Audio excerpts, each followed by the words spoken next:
Ramagundam MLA Makkan Singh Raj Thakur సోమవారం రామగుండం నగరపాలక సంస్థ ఆధ్వర్యంలో ట్రాన్స్ఫర్ డ్యూటీ నిధులతో చేపడుతున్న పలు అభివృద్ధి పనులకు శంకుస్థాపన చేశారు.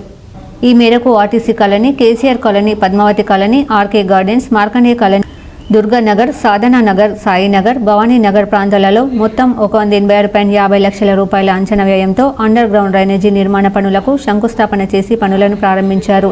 ఈ సందర్భంగా ఎమ్మెల్యే రాజ్ ఠాకూర్ మాట్లాడుతూ నగరంలోని ప్రతి కాలనీకి ప్రాధాన్యత ఇచ్చి సమగ్ర అభివృద్ధి చేయడం కాంగ్రెస్ ప్రభుత్వ లక్ష్యమన్నారు. పౌరుల అవసరాలను దృష్టిలో పెట్టుకుని మౌలిక వసతుల విస్తరణకు కృషి చేస్తున్నామని తెలిపారు. రామగుండం కార్పొరేషన్ పరిధిలో డ్రైనేజ్ సమస్యలు పూర్తిగా పరిష్కారమయ్యేలా సమర్థవంతమైన ప్రణాళికతో పనులు చేపడుతున్నామని తెలిపారు. రానున్న కాలంలో రామగుండం కార్పొరేషన్ ఒక మోడల్ సిటీగా మారనుందని వెల్లడించారు. రామగుండం నియోజకవర్గంలోని కార్పొరేషన్తో పాటు గ్రామాల్లో కూడా అభివృద్ధి పనులు జరుగుతున్నాయని, ప్రతిపక్షాలు చేసే విమర్శలకు అభివృద్ధితోనే సమాధానం చెబుతామని తెలిపారు. పోరాటం చేసి ఈరోజు మన ప్రాంత సమస్య తెలిస్తే మన బాధని చెప్పుకుంటే నాకు అన్న లాంటి ముఖ్యమంత్రి రేవంత్ రెడ్డి గారు, సహాయకుడిగా సొంత తమ్ముడిగా చూస్తున్న శ్రీధర్ బాబు గారు, క్యాబినెట్ అందరూ కూడా ఒప్పించి కావలసిన నిధులు ఇచ్చి అద్భుతంగా రామగుండాన్ని అలా డెవలప్ చేస్తా ఉన్నాం. మీరందరూ చూస్తా ఉన్నారు. ఏ ఏరియాగా పోయినా మార్పు కనబడుతుందా లేదా చెప్పండి. కనబడ అక్కడి నుంచి ఎస్ఐ టర్నింగ్ వరకు తాగిన ట్రాక్టర్లకు, బరువుల మీద బర్లకు గుద్దుకొని చనిపోయిన ఎంతో మంది దగ్గర వాళ్ళని చూసినాం. ఈ నగరాన్ని, ఈ యొక్క పెద్ద స్లమ్ ని అద్భుతంగా తీర్చిదిద్దాలి, ప్రతి వాడలో అభివృద్ధి చేయాలి అనే సంకల్పంతో అన్ని వాడల్లో ట్రైన్లు, రోడ్లు వేసుకుంటూ పోతా ఉన్నాం.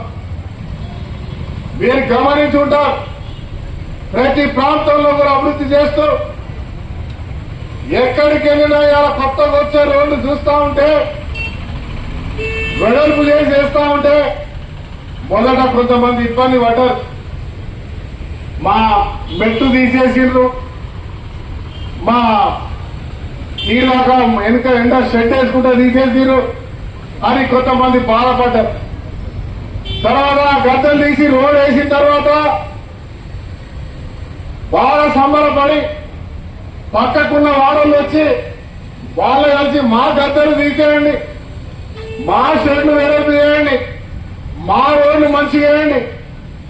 ఇక్కడ చూస్తే ఇట్లా విమానం దిగి ముంగడ పోయేంత పెద్ద పెద్ద రోడ్లు వస్తా ఉన్నాయి, 2 కార్లు పడేట రోడ్లు వస్తా ఉన్నాయి, ఇబ్బంది లేకుంటున్నాయి. మాకు కూడా ఏంటని పోటీ పడి ఇలా అడుగుతా ఉన్నాం. ఈ పరిస్థితి అలా చేసుకుంటూ అద్భుతంగా అభివృద్ధి చేస్తూ ముందుకు పోతా ఉన్నాం. ఇవన్నీ చూసి ఓర్వలేక కడుపు మంటతో, కళ్ళ మంటతో అడ్డగోలుగా మాట్లాడే కొంతమంది గత 20 సంవత్సరాల అధికారం నుండి ఏం చేయలేని వాళ్ళు, ఎప్పటికప్పుడు రాజకీయాల్లో అవకాశం వస్తాయని చెప్పి ఏ పార్టీ అధికారంకి వస్తే ఆ పార్టీ వైపు తిరిగిన వాళ్ళు, నేను లీడర్లని పబ్లిక్ ను దోచుకొని దోపిడీ చేసిన వాళ్ళు ఇవాళ ముందుకు వచ్చి మాట్లాడుతా ఉన్నారు.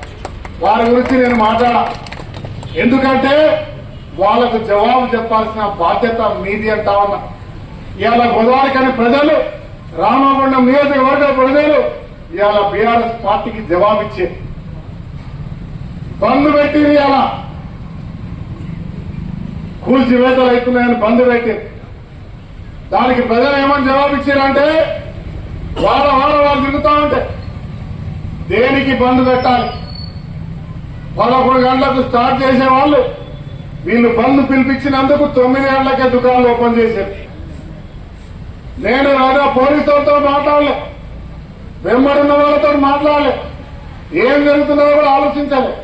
ఎందుకంటే నేను కూడా చూడాలనుకున్నా, ప్రజలు హర్షిస్తుర్రా, విమర్శిస్తుర్రా, తిడుతుర్రా తెలవాల్సిన అవసరం ఉన్నది. జరగలేని అనుకున్నా, కానీ అలా ప్రజలు జవాబిచ్చిరని చెప్తా ఉన్నా. ప్రజలకు ధన్యవాదాలు చెప్తా ఉన్నా. రామగుండానికి నవ నిర్మాణం జరుగుతా ఉంది. ఈ కార్యక్రమంలో municipal corporation commissioner Arunasri, municipal అధికారులు, కాంగ్రెస్ పార్టీ నాయకులు, ముఖ్య కార్యకర్తలు పాల్గొన్నారు.